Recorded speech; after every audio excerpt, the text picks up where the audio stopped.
We use the word risk every day.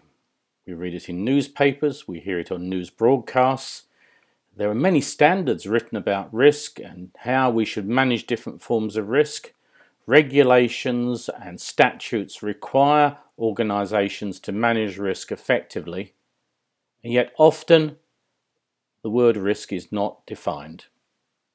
In fact, often we use the term quite ambiguously. We talk about the risk if something happens, and we mean the consequences. We talk about the risk of it happening, and we mean the likelihood. We talk about risk, and we're never sure whether we're talking about consequence, likelihood, or even a combination of those which gives the level of risk. We even talk about risk in something which is concerned with exposing ourselves to risk. This presentation explores the concept of risk and helps define it in terms of natural language, the way people think about uncertainty in order to become successful and achieve their goals and objectives.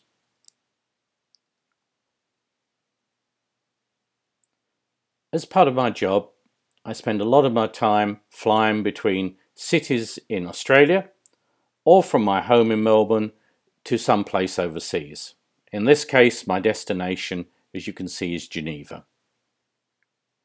And when I sit on the tarmac at Melbourne Airport before takeoff, I expect the captain and the flight crew to have undertaken a risk assessment so that they understand the major sources of uncertainty associated with the journey to my destination and have taken the appropriate steps to deal with that.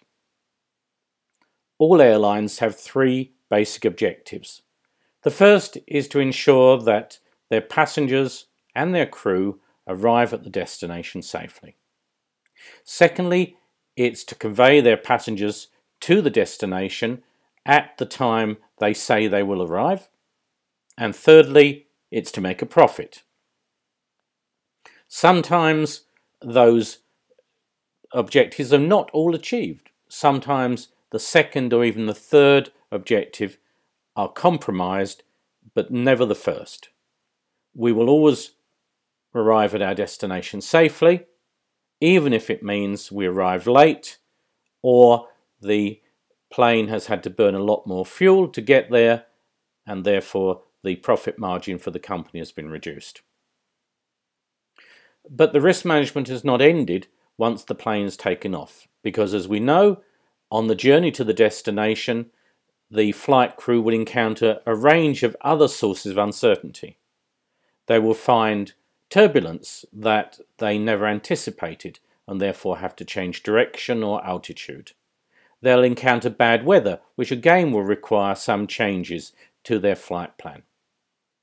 They may even spot an approaching aircraft which will require them to take some avoiding action, or air traffic control will require them to move either up or down or to one side in order to accommodate other aircraft or to be in an appropriate approach for their final landing.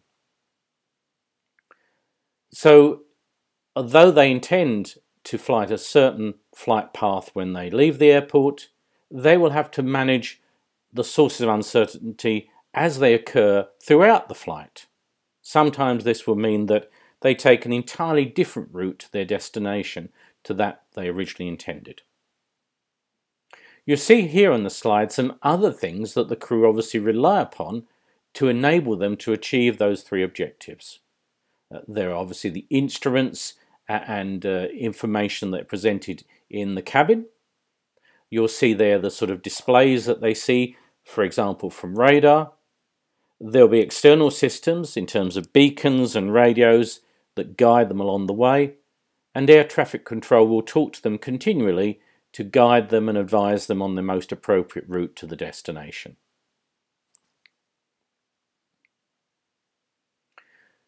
As you'll see, the flight crew are dealing with the effect of uncertainty on their objectives, and this is what we define as risk. Risk is the effect of uncertainty on what we want to achieve, our objectives. It arises from factors, internal or external to the environment in which we sit, that create uncertainty. these sources, risk sources, can be things that we just have to live with and couldn't possibly predict. Invariably, they're external to our organisation, or they could be factors which we should have anticipated, which actually make life more difficult for us or make life more easy for us, internal to our organisation. The common view seems to be that risk is bad and risk is negative, but really the way you describe risk affects your view on whether it's bad or good, and particularly how you describe the consequences that arise from the risk. It all is a question of perspective.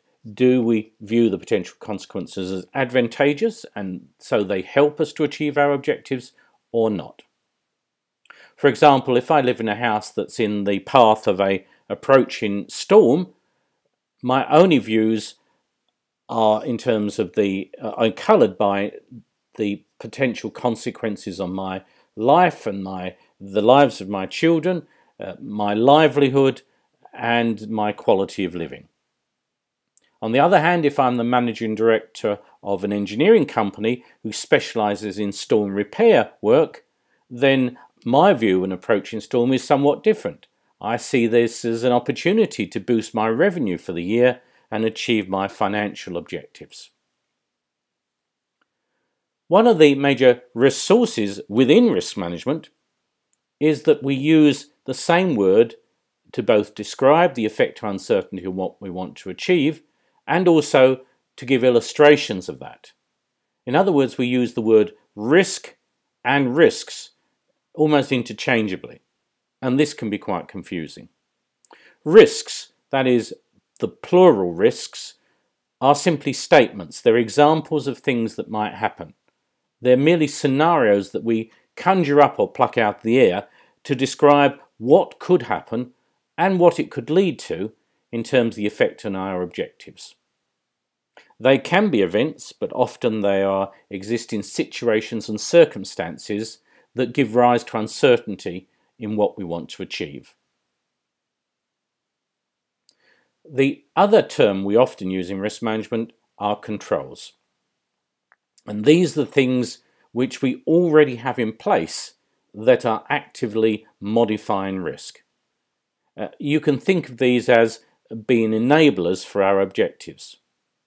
And while people generally view controls again as sort of negative things that limit our freedom to operate, they are there to enable. They in fact can lead to further exposure to risk of the right time, of the right type and the right level. They can increase our exposure if that's what we need to achieve our objectives. We can move into new markets, for example. We can have a more diverse workforce. We can bring in some additional skills that we hadn't anticipated before if we want to achieve a growth objective for our organisation. It also follows that if there are things in an organisation that we call controls, but that actually aren't modifying risk and are no longer linked to the achievement of our objectives, then they're just clogging up our business process. They're inefficient, they slow us down, and often they prevent us achieving our objectives because we spend so much time and energy on dealing with things which, quite frankly, are irrelevant. So if we manage risk more effectively, we end up with better controls, and all those pseudo controls that clog up our organisations, well, we can just remove those. We can get rid of them because they no longer create any form of value.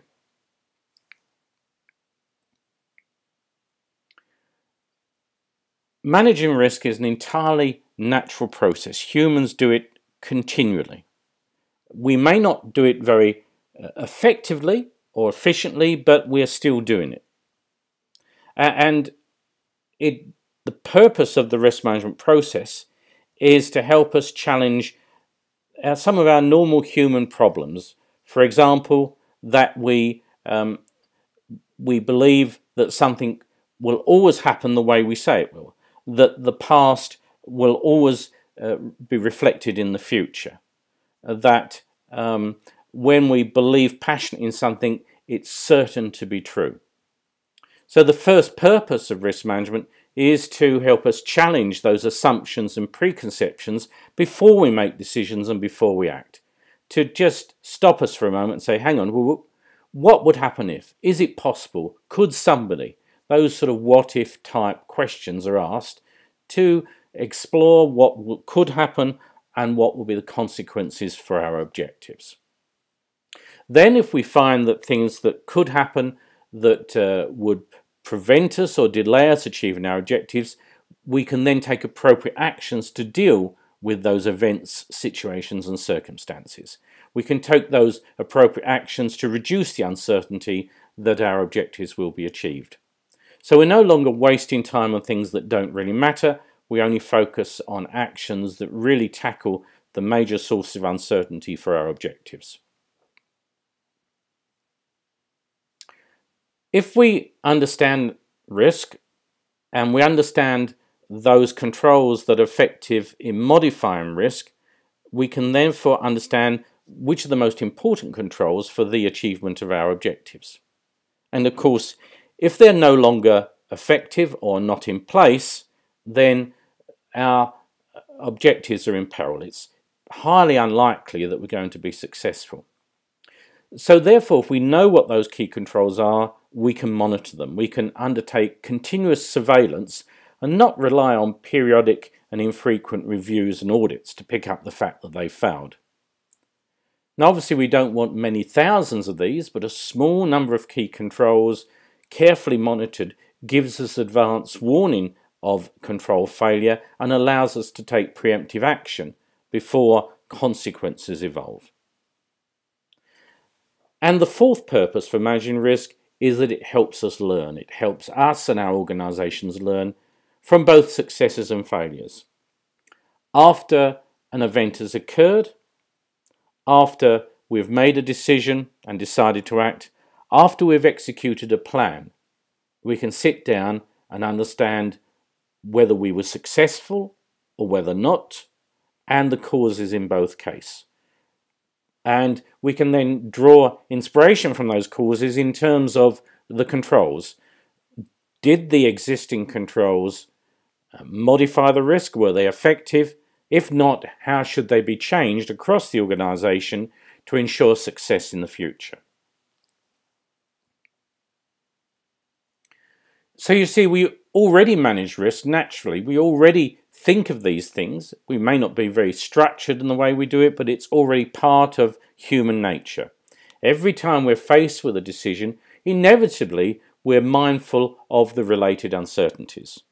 We may not do this necessarily in a very structured or systematic way, but we're always thinking about what could happen that prevent us achieving our objectives and what steps we need to take.